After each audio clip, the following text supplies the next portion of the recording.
campaigning group claims that prisoners of conscience in China could still be having their organs removed for transplants, despite official denials from the Chinese state that the practice persists. The allegations come from a tribunal set up by the International Coalition to End Transplant Abuse in China, chaired by a former war crimes prosecutor.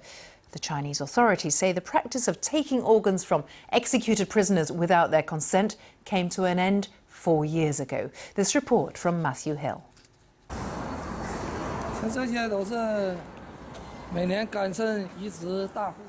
This secretly filmed footage captures transplant patients in a Beijing hospital last November. It appears to show transplant patients in a busy waiting room admitting they'd only waited a few weeks to receive their organ.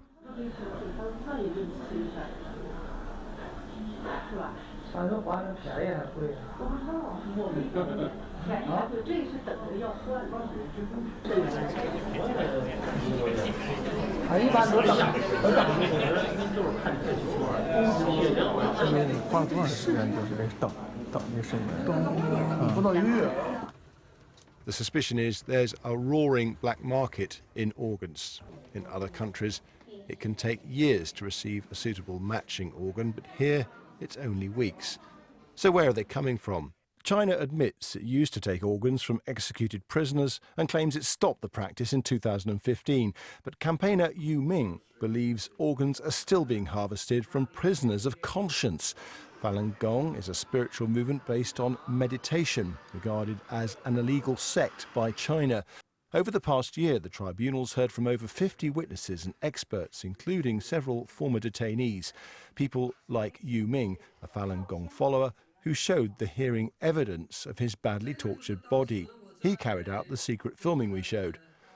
Falun Gong and Uyghurs from around the world gave their testimony via video link of invasive and unwarranted medical tests in China.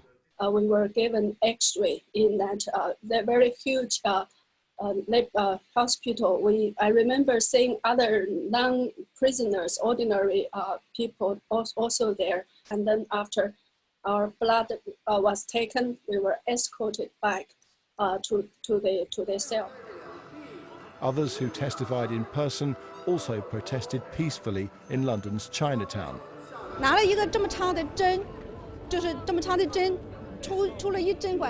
they took me to another place. Just used one long tube. They took some blood. There's a great deal of material in written form. The hearing concluded prisoners of conscience, primarily Falun Gong, have continued to be killed to order for the purposes of extracting and transplanting their organs for profitable gain. China does have a fledgling organ donation scheme, claiming more than 500,000 people have registered to donate. In a statement, the Chinese government says it always follows the World Health Organization's guiding principles on human organ transplantation. It says human organ donation must be done voluntarily and for free, and it hopes that the British people will not be misled by rumours. But until unannounced inspections are allowed in Chinese hospitals, these campaigners will continue to call for action. Matthew Hill, BBC News. Well, the full report of this tribunal has been released in the last few hours. It finds that there is clear evidence of a supply chain of organs over many years, the report says, from an unaccountable source. The tribunal being certain that it was indeed the Falun Gong, the Chinese religious sect, being used as a source, probably the principal source of organs for forced organ harvesting. This report adds that while it doesn't have sufficient evidence to reach the same conclusion for the Muslim Uyghur community, the vulnerability of the Uyghurs to being used as a bank of organs is also obvious, that they are clearly vulnerable.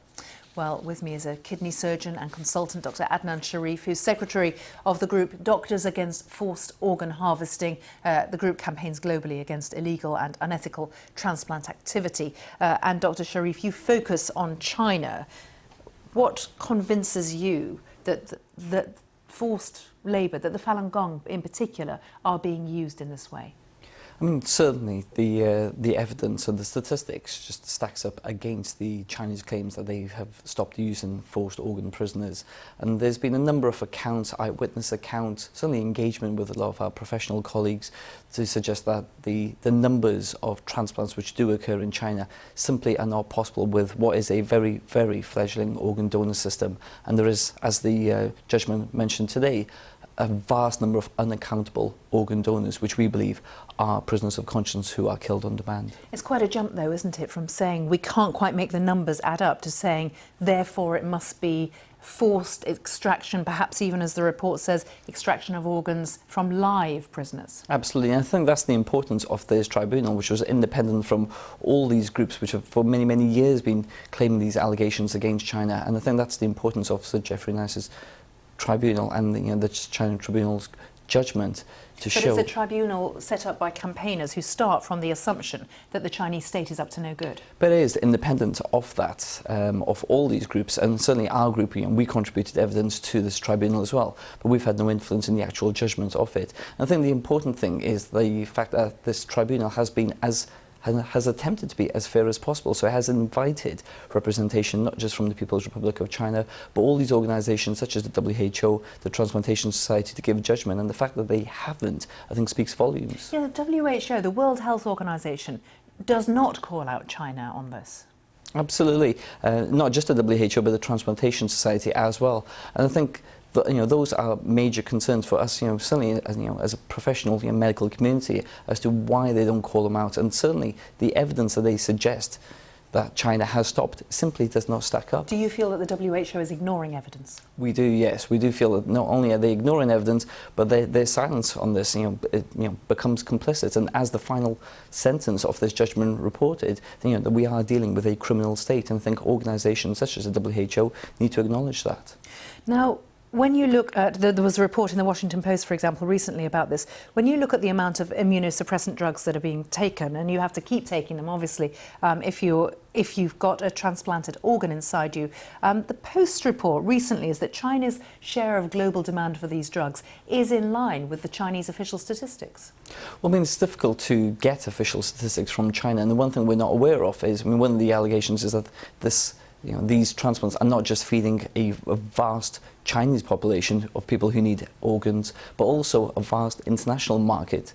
And those figures will not be in those figures, because essentially if you've travelled from the UK or some other country, you will not be picking up immunosuppression from China. You'll be picking that up back in your original country. So it is very difficult to get official figures. In most countries such as the UK, the United States and Australia, our transplant figures are very open, they're transparent and they're publicly available. We do not have the same case in China, and therefore it's very difficult to accept what official figures we have. Now, in this report, the focus is on the Falun Gong, but there is also a lot said and a lot of concern about the Muslim Uyghur population, and the BBC has reported on these huge internment camps. So what kind of evidence or what are you looking for now to be able to build on this report? I mean, what everybody's always been looking for is that magic bullet, that hard evidence that these crimes have happened. Now, that is very difficult in a very closed, secretive country that China is. So I think what we need is an independent investigation, not the investigations which have been done by the Transplantation Society, which are pre-arranged visits to a number of hospitals. We need an independent investigation which is completely separate from all these organisations to actually look into these allegations further. But I think the judgment today, is very even-handed, but it's been very firm in its conclusions. Dr. Adnan Sharif, thank you very much for coming in.